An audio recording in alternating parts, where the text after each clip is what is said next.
За Сүхбаатар аймгийн эрүүл иргэний хэргийн давзалт шатны шүүхийн эрүүгийн иргэн шүүх хуралдааныг нээж байна.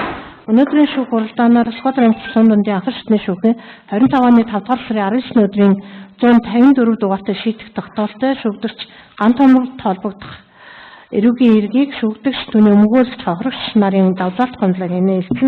Нарийн бичгийн даргаас эрт танилцуулъя. Танилцуулъя боссон сууж олно.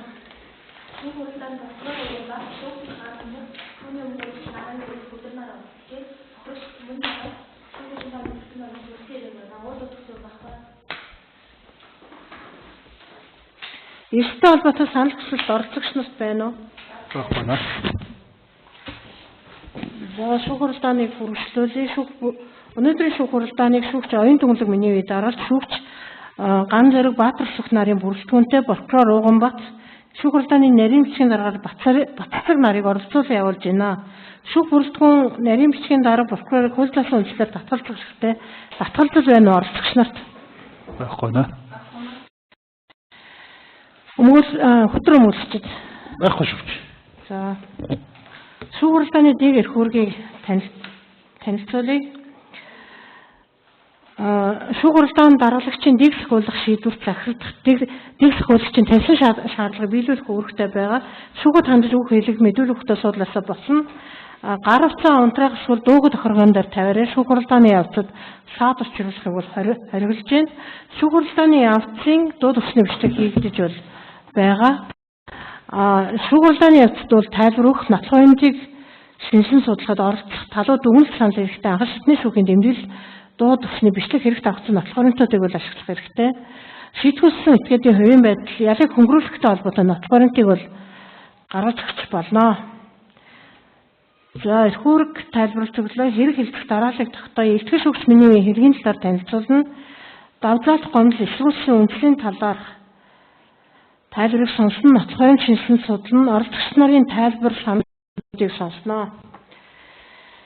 За энэ хэргийг бол 7 сарын 25-ны өдөр бол давзалт шатны шүүх хүлээж авсан.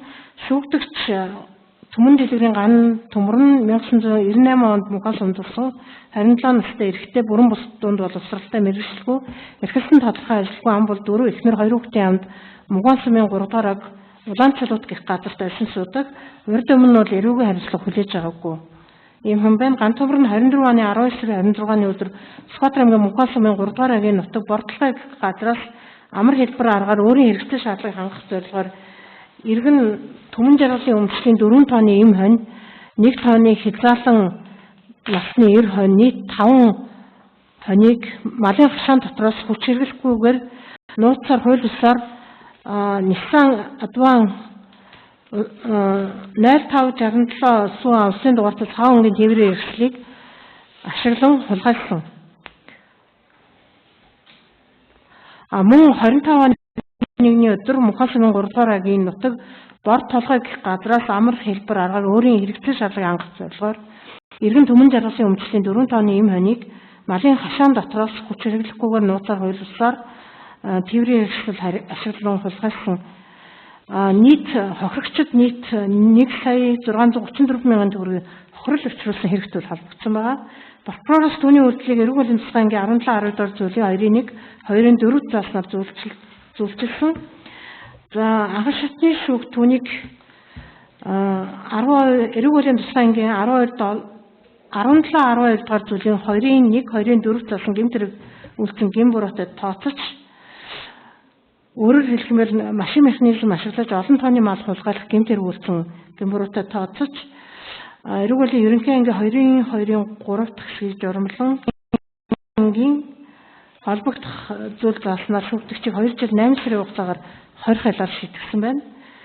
20 хялыг бол нээлттэй 20 байгууллагаар тогтоосон.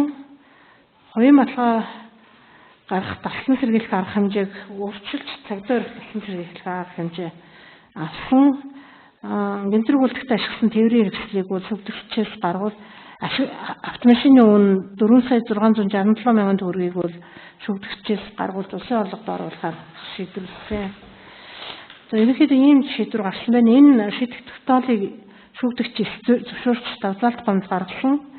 Өөрийн үйлдэл хэргийг бол зөвшөөрөхгүй гэж гомдол бол гаргаагүй. миний хувьд шалгаж авах үедээ бол хэрэгээ хүлээн мэдүүлэг өгсөн. Би эхнэр 2 хүүхдийн хамт амьдардаг, охин 3 настай хүү, бага хүү 2 сартай. Эхнэрийн биеийн байдал тааруу эмчийн нэлтэнд байгаа тул арга гэрийн байдлыг харгалзаж ялыг багасгаж өгнө гэсэн ийм давсаалт гомдол гаргасан. Шүүгдэгчийн өмгөөлөгч наран гэрэл гаргасан давсаалт гомдолтой бол өмгөөлөгчийн зүгээс хэргийн үйл баримт хэргийн зүйлсэлтээр маргаагүй шүүгээс оногдуулсан эрүүгийн хариуцлагыг хөнгөрүүлэх үндслээр давсаалт гомдол гаргаж байна. Шүүгдэгч анх удаа гэмтэр бүрдсэн бага насны 2 хүүхдээ эхнэр нь нэх биетэй төрхийн өндөрлөгч эмчийн нэлтэнд байдаг. Тэгээ энэ байдлыг харгалзаж хорих хайлыг багасгаж шийдвэрлэж өгнө гэсэн ийм хохирчийн хувьд бол ган төмөр нь миний хохирлыг төлж барагдуулж намайг хохирлгүй болгосон нэхэмжлэх зүйлгүй гомдол санал байхгүй. Эхнэр хул нь 25 оны 6 сард төрсэн 2 настай нэх биетэй биеийн байдланд аруу хэвтрийн дэглэм сахиж гэртээ байдаг. Ган тамирын ар гэрийн байдал хүнд хохирол төлбөрөөр барагдуулсан байдлыг харгалзан үзэж түүнд оногдуулсан хорих хайлыг багасгаж өгнө гэсэн ийм бичгийг бол одоо шүүхэд ирүүлсэн байна. За хэргийг илтгэж танилцуулж дуслаа. Шүүгдэгчээс саяны уншиж сонссон дээр нэмж ярих зүйл байна уу? Давталт гомдлоо дэмжиж гин үү? Байхгүй. За сууч. Шүүгдэгчийн өмгөөлөгч.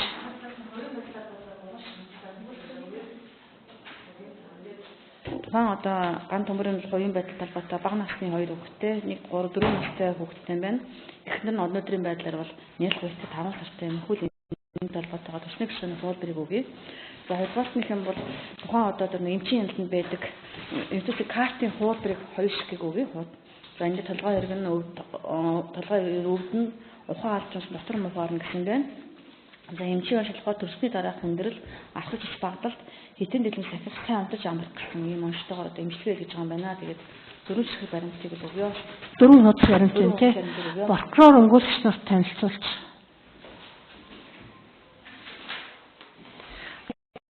Тэмдэглэлд тусгаад тэгээд хүлээж авснаар тэмдэглэл туслахын нотлоратор батлуулсан нотлоратын шалгаа хангасан багш юм. За прокурорын давталт гомдлын үндэслэл сонс. За өнөөдрийн шүүхурдлага шүүгдэж гантөр өнгөлж миний бие оролцож байгаа. За ингээд давталт гомдлын маань үндэслэл болохоор тухайн эрүүгийн ажлыг хөнгөрүүлэх баримттай төсөл эрүүгийн хуулийн ерөнхий ангийн 6 лоо журамлаад оногдуулах эрүүгийн ажлыг багасгаж өгөөч гэсэн гомдлыг бол гаргасан байж байгаа. Мэдээж анхан шатны шүүхээс эрүүгийн хуулийн ерөнхий ангийн 6 лоо журамлж өгөөч гэдэг одоо тэр өмгөөлөгчийн гомдлыг хүлээн авах боломжтой их дээр мэдээж хуулийн дүгнэлтийн тэгэхээр тул эрүүгийн хуулийн ерөнхий ангийн 6 лоо журамлахын тулд гин буруудаараа марахгүй байхыг шаардна. Хоёрдугаар гэх юм бол хохиж гэсэн байхыг шаардна. За дараагийн үндэслэл өгөх тухайн одоо эрүүгийн хуулийн ерөнхий ангийн 6 лоо журамлах уу үгүй гэдэг асуудал нь шүүхийн эрхмэдийн асуудал учраас тухайн асуудалтай тухайн өмгөөлөгчийн гаргасан саналын хүлээж авах зүйл шүүгч дүгнэлт их учраас өмгөөлөгчийн зүгээс тухайн одоо эрүүгийн хуулийн ерөнхий ангийн 6 лоо журамлж өгөөч гэдэг энэ үндэслэл бүхий бас гомдлоо тайлбарлаж би яриа гэсэн ийм байдлаар өнөөдөр шүүх бол орчсон байж байгаа. За мэдээж энэ хэрэг дээр ганцхан одоо шүүхийн хилжүүлгийн шатанд одоо тухайн хэрэг дээр гин буруудаараа марахгүй гэдэг асуудлыг бас зөвхөн дүгнэлт хийхгүй тухайн эрүүгийн хуулийн ерөнхий ангийн 6 талаа дээр ямар шаардлага тавьдаг юм бэ гэхээр мөрдөн шатны үеэс ахуулаад тухайн гин буруудаараа марахгүй байх хэрэгтэй мөрдөн батлалын ажил нь дэмжлэг үзүүлж ажилласан байхад шаардсан байдаг. Тэгэхээр ган төмрийн хувьд гэх юм бол тухайн одоо хэрэг шалгаж явах үеэс ахуулаад анхны хичээлийн мэдүүлгэн дээр ч гэсэн би 2 удаагийн үйлдэлээр 9 тооны хангалттай хэлсэн энэ гин буруутай үйлдэлтэй хүлээн зөвшөөрж оролцсон байдаг. За мөн дараа нь ялагдагчаар мэдүүлэг авах ч гэсэн зөвшөөрч байна, гин буруу дээр марахгүй байна гэдэг мэдүүлгийг өгсөн байдаг. За ингээ мөрдөн батлалтын ажиллагааны явц нэг ч удаа бол энэ хүн бол гин буруу дээр маргаж энэ гинтрийг үйлдээгүй маа, эсвэл би зөвхөн хэрэгтэй маа, миний өмчлийн математик гэдэг юм ямар нэгэн байдлаар бол гомдлолтыг бол гаргаагүй. Ер нь бол гин буруу дээр марахгүй ажиллагаа ердийн журмаараа яваад хэрэг прокурор шажиж хэрэг бол шүүхэн шатнд ирсэн байдаг юм аа. За ингээд анхан шатны шүүх ямар дүгнэлт хийдэг юм бэ гэхээр шүүгдэж ган төмөрийг бол гин буруу дээр маргасан учраас өмгөөлөгчийн эрүүгийн хуулийн ерөнхий ангийн 6 талаар хэрэглэх хуулийн үндэслэл байхгүй байна гэдэг юм дүгнэлтийг хийсэн байсан. За ингээд мэдээж тухайн хэргийг тухайн гомдлын хүрээнд биш, дотоодын хүрээнд биш хэргийг бүхэлд нь одоо хянж зөөлөн дүнэлтэх учраас миний зүгээс хэргийг бол бүхэлд нь харсан байдаг. Тэгэхээр түрүүнд дурдсанчлан мөрдөн байцаалтын шат, прокурорын шатанд бол ямар нэгэн байдлаар бол ганцмарын хувьд бол гин буруу дээр маргаагүй байсан. Тэгээд мөрдөн байцаалтын шатанд гин буруу дээр маргаагүй учраас хохирлыг төлж мөрдөн байцаалтын шатанд бол хохирчийг бол хохирлгүй болгосон нөхцөл байдал нь бол хэд тавцсан байна дээр тогтоогдож байсан. За ингээд тухайн одоо мэдээж шүүх хурлын хилцүүлгийн шатанд бол хурлын тэмдэглэлийг 13 улс тэмдэглэсэн. За 13 улсын тэмдэглэлийн 3 дахь хуудсан дээр ингээд шүүх хурлын хилцүүлгийн үе бол эхэлж ирсэн. За хилцүүлгийн үеэс за ингээд улсын ядарч гин буруу хүлээн зөвшөөрч байна уу гэхэд зөвшөөрч байна гэсэн ийм хариултыг бол өгсөн байдаг. За 24 оны тэдгээр сард хаанаас хэдэн тооны хонь хүлээж авсан ялтгууланд дуудаад байгаа энэ үйлдэлүүдийг зөв үү гэхэд тийм ээ гэсэн байсан. За ингээд тухайн одоо гин буруу дээр марахгүй хүлээн зөвшөөрч орно гэдэг бол энэ мэдүүлгийг бол тэмдэглэлийн одоо 3 дахь хэсгээр бол өгсөн байсан. Энэ бол ганцхан. За ингээд цаашаа хохирч мэдүүлгөө өгөөд манай ахын одоо хүүхэд нагаамаа манад адуу мал малж ирсэн юм аа одоо би нэг үртэй юм аа өрөндөө дүү маань авсан байж магадгүй гэдэг нөхцөл байдал дээр ямгуудаар прокурорын асуултанд юу ч хариулсан байдаг гэхээр би дахин ч хэрэгтэй юм аа гэдэг нөхцөл байдлыг хариулт өгсөн байлээ. За ингээд шүүхийн хилцүүлгийн шат дуусаад улсын ядарч асуусан гэсэн тэр нь тэмдэглэлийн одоо шүүх тэмдэглэлийн 6 дахь хуудсан дээр байлаа шүү. Тэрэн дээр юу гэж асуусан байхад улсын ядарч шүүх хурлын эхлүүлэх та гин буруу дээр марахгүй билээ. Асуулт дундын явцдаа дахин хэлэх хэрэгтэй гэдэг байдлаар мэдүүлэг өгөөд яваад байна. Та ингээ бүр хийж энд тодорхойлж авах та яг тухайн үйлдэлээ хүлээн зөвшөөрөхгүй байна уу гэдэг асуултыг асуусан билээ. Тэмдэглэлийн одоо 6 дахь хуудсан дээр шүү. Тэнгүүд шүүгч юу хэлсэн бэ гэхээр хүний малыг хэлэхгүйгээр авсан гэдгээ би хүлээн зөвшөөрч байна гэд хамгийн сүүлчийн гин буруу үг дээр энэ шүүгч хэлсэн байдаг. Тэнгүүд улсын ядарч юу асуусан бэ гэхээр за та хүний малыг хэлэхгүйгээр авсан гэдээ хүлээн зөвшөөрч байгаа мó гэсэн чинь шүүгч тийм ээ гэд ингээд асуулт дуусаад тэгээд шүүхийн хилцүүлгийн шат дуусаад нотлох баримт судлаад нотлох баримт талбайд асуулт байхад асуулт байхгүй байна гэд гин буруу үг ингээд явсан байлээ. Тэгэхээр өнөөдөр шүүгчийн одоо нөгөө шүүхийн хилцүүлгийн шатанд өгсөн одоо энэ мэдүүлгэндээ салахад хамгийн сүүлчийнх нь одоо улсын ялагчийн асуулт нь би хүний мал зөвшөөрөлгүй авсан гэдэг зөвшөөрч байна марахгүй байна гэдэг энэ мэдүүлгээ өгсөн байгаа учраас ганц өмөрийг бол гин буруу дээр бол маргаагүй байна гэдэг энэ нөхцөл байдал нь бол шүүх хурлын тэмдэглэлээр одоо би бол харагдж байна гэж байгаа. Тэгэхээр эрэг үйл ерөнхий аймгийн 6-7 хэрэгжилж өгөөч гэдэг саналаа бол бид дэмжиж оролцож байна. Тэгээ мэдээж 6-7 хэрэглээд анхаа шатны шүүхийн шийдвэр үндэстэй үгүй юу те тухайн хүний хувийн байдал хөндрүүл нөхцөл байдал өөр үгүй хор хуршиг бүхэн нөхцөл байдлыг харгалзан үзэж нөгөө анхаа шатны шүүхийн шийдвэрт дүгнэлт учраас миний зүгээс миний өсөлтийн хувьд юм бол анхудаа гэмтэрэг үйлчлсэн урд нь их толбогдож байгаагүй ийм хүүхдэж байгаа. Насны хувьд гэх юм бол одоо бол 88 оны 27 настай юм залуу хүн байна. Тэгээд дөнгөж гэр бүл болоод одоо нэг хүүхэд нь дөнгөж 4 бай хүрч байгаа. Сая ихнэр нь ингээд хэрэг шалж явах хугацаанд төрчихсөн нэрх бийтэй ингээд одоо өнөөдрийн байдлаар ихнэр нь бол 5 сартай ийм бас ар гэрийн байдал юм байдаг. Тэгээд энэ одоо бас асуудлаас болоод ихнэр нь стресс гэдэг юм уу ямар нэгэн байдлаар бол эмчийн юмсанд байгаа. Тэгээд хатгал багталтай хэвхэн гэдэг шалтгаан ар гэрийн байдлын хүн төсөл байдал байгаад байгаа маа. Тэгээд миний зүгт чинь бас хувийн байдлаар бот ар гэрийн байдал анх удаа гэмтэр үүсэж байгаа нөхцөл байдал гин буруугаа марахгүй мөрдөн бацаалтын шатнаас дэмжлэг үзэж оруулсан хохирчийг хохирлгүй болгосон шүүх хурл тохирч бас хохирол хомд хэмжихгүй гомд хандгүй давлаа шатны шүүх хурл дээрч гэсэн бас языг хөнгөлж өгөөч гэсэн бас энэ гомд зэргийг харгалзан үзээд миний үйлчлэгч эргүү үеийн ерөнхий ангийн 6-7 журамдаад 1 жилийн хахад хамтуулж өгөөч гэсэн саналыг гаргаж байна. За хэрвээ шинжилгээ судлах Нафхарын прокурорт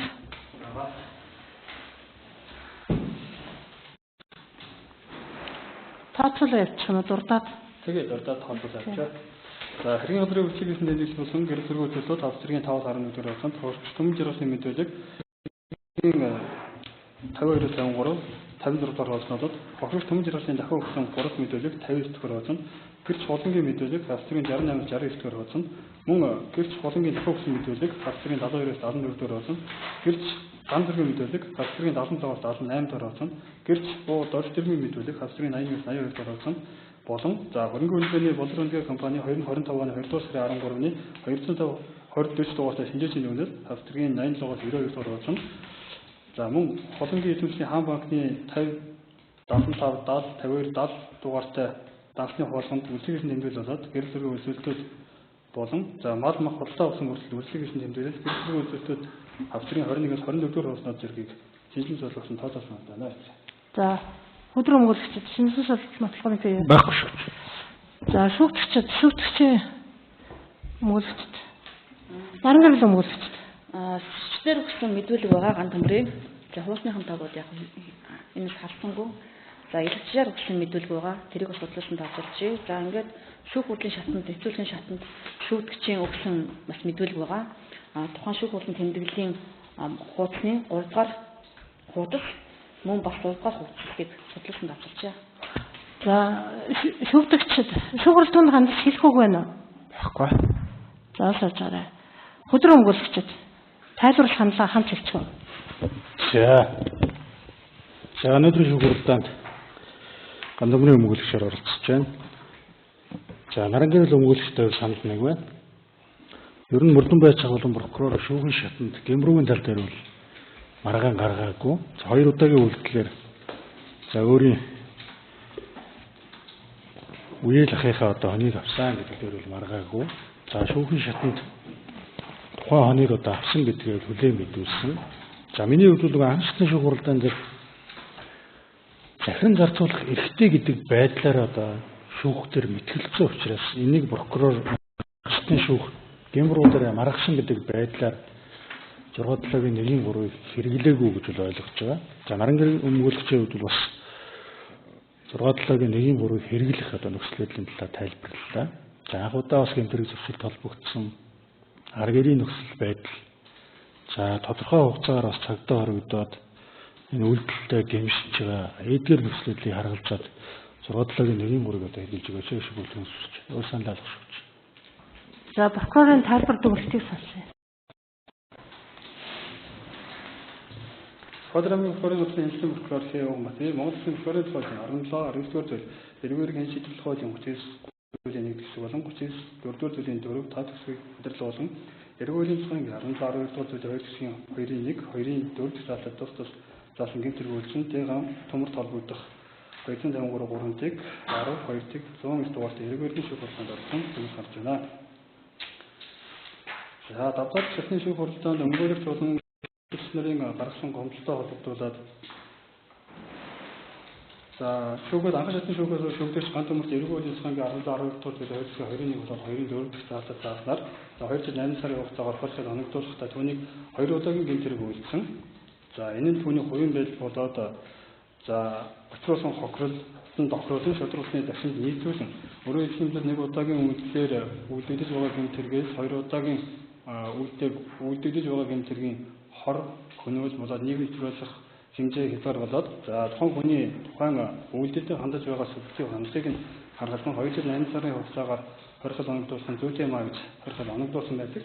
За өмгөөлөгчийн ярьж байгаа мөрдөн санкцияны явцаас манай үйлчлүүлэгчид гэмбургуулын төлөөлөх юм аа гэмбургуулын төлөөлөх мэдээлгүүдэн байна шүүх хурлын тэмдэглэл байна гэж түрүүн дурдлаа. За тэгвэл Экспонент болоод хууль эрхлээний жишгт нэгэнт гэмбуруугаа хүлээн зөвшөөрөх гэдэгт тухайн этгээдийн гэмтэрэг үйлчлэнээ сайн дураараа хүлээн зөвшөөрч хэргийн үйл баримт гэмбуруу болон за түүний хэлбэрт учирсан хохирол хор өсөж дэлгэрийн шин чанар хэр хэмжээ эдгээр нөхцөл байдлыг талаарх эрх бүхий байгууллагаас хийсэн хуулийн зөвлөгөөр хэргийн зүйчил зэргийн талаар огт маргахгүй. Энэ нь бодит байх үед сэтгцэн хувьд эрг илэрхийлэх гэж ойлгож ирдэг.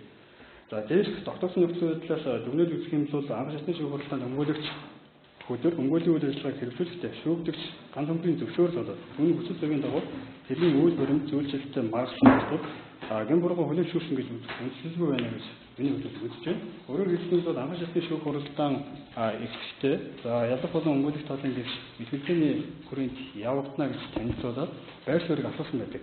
Тэгэхээр өмгөөлөгчийн анх шатны шүүх хурлаанд хэргийг цагаат байр суурьд оролцсон. Энэ судалгаараа хэргийн үйл баримт дээр дахин зарцуулах асуудал нь дурдсан ярьсан асуудал байдаг.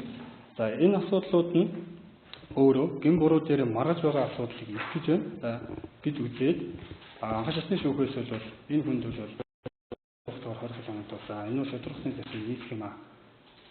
Тийм учраас бол анх шатны шүүхийн шийдвэр нь анх шатны шүүхийн шийдвэр нь хэргийн бодит байдлыг нийцсэн үйлчлэх шийдвэр гарсан бол шүүгдэж ганц төмөр болно.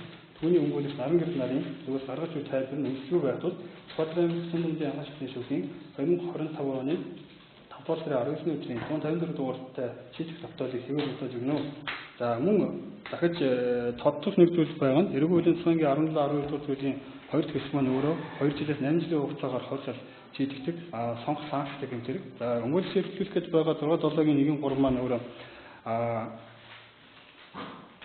хоригдлын доод хэмжээний 2-1-ээс багагүй оногдуулах учраас 1 жилийн хугацаагаар хоригдол оногдуулах гэдгийг бас сайн ойлгосон бай. За ингээд дуусна.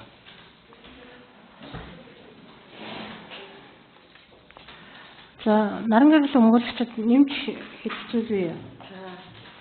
За гин буруугүй асуудалтай бол яг өмгөөлөгч өдөр гэдэг өмгөөлөгч юм гэх юм бол өөрөө нөгөө хуульч өмгөөлж хүний хувьд хуулийн дүгнэлттэй бол хийсэн байдаг.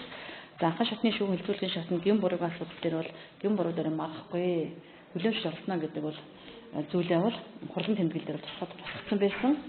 За ингээд яг гин буруугийн дүгнэлтэн дээр бол яг хохирооч нөхцөл хэрэгтэй байгаа учраас энэ талаар шийдэх боломжтой шийдэж өгөөч гэдэг асуудыг тавьсан байсан. Тэгэхээр өнөөдөр ган төмрийн гэдэг одоо ярагдагч сэжигтэн шүүдж статустай орж байгаа хүний хувьд бол арай өөр байдлаар байхгүй гин буруу дээр огт маргаагүй. Энэ хүн марах байсан бол мөрдөн бацаалын шинээс хол өмгөөлөгчдөө манай төрсөн ахын одоо мал байгаамаа би ах стомаж гэх юм уу ямар нэгэн гомдолтой гаргаж явах боломж бол байсан үгүй байсан. Энэ өндөр тийм зорилго судалтай байгаагүй байхгүй юу. Тэгэхээр эргүүл ерөнхийдөө 6-гийн 7 дээр чинь яг юу гэж задсан байдаг гэхээр гин буруугаар хүлээн зөвшөөрсөн хүнд хүлээлгэх эрүүгүй арилгахыг хөнгөрүүлэх гэдэг байгаа байхгүй юу. Тэгэхээр гин буруу хүлээн зөвшөөрсөн хүнд хүлээлгэх эрүүгүй арилгах гэхээр мэдээж энд бол өмгөөч гэдэг зүйл орохгүй байхгүй юу. Тэгэхээр гин буруугаар хүлээн зөвшөөрсөн хүнд хүлээлгэх эрүүгүй арилгах гэдэг нь өөрөө шийдвэрийн ялгаж шүүгдэгч л одоо статусыг яриад байгаа юм л 6-гийн 7. Тэгэхээр энэ одоо хүлээн зөвшөөрсөн субъект нь шүүгдэгч гэдэг энэ статус орж байгаа учраас шүүгдэгчийн үед гин буруу дээр марахгүй байгаа учраас эрүүл ерөнхий ангийн 6-гийн 7 журмалж өгөөч л гэдэг саналыг дэмжиж байгаа. Гэхдээ энэ анх удаа бас хэрэг үүдээд анх удаа энэ алдчихлаа, алдталтаас нэлээд алдчихлаа. Тэгээ анх удаа бас шүүхэн бол татж जैन хор урсгүй гэх юм бол сая төгний хохирлыг бол бас авчруулсан байж байгаа. Нийгэмд аюултай хэмжээний хохирлуулаагүй байж जैन хохирч нь гомдол хамдаггүй хөнгөн ял өгөөч миний хор урсг харилцаа гэдэг мэт байдлаа удаа дараа шүүх хууль дээр бичлэн ирээд дагалдч гомдлоо гаргаад байж जैन ар гэрэн байдал юм бол энэ хүүхдтэй бас 5 сартай ихнэр биеийн байдал таараа байж जैन бид нар өнөөдөр бас энэ асуудал дээр нь жоохон хүндлэг явцны зарчмаар хандаад энэ удаа анх удаа алдаад орж боловч боломж олгоод ялгийг нь батгаад өгөөч гэдэг энэ хандлага дэмжиж байна да. Шүүх хуралдхан оролцогч нараас асуух хэрэгтэй нь.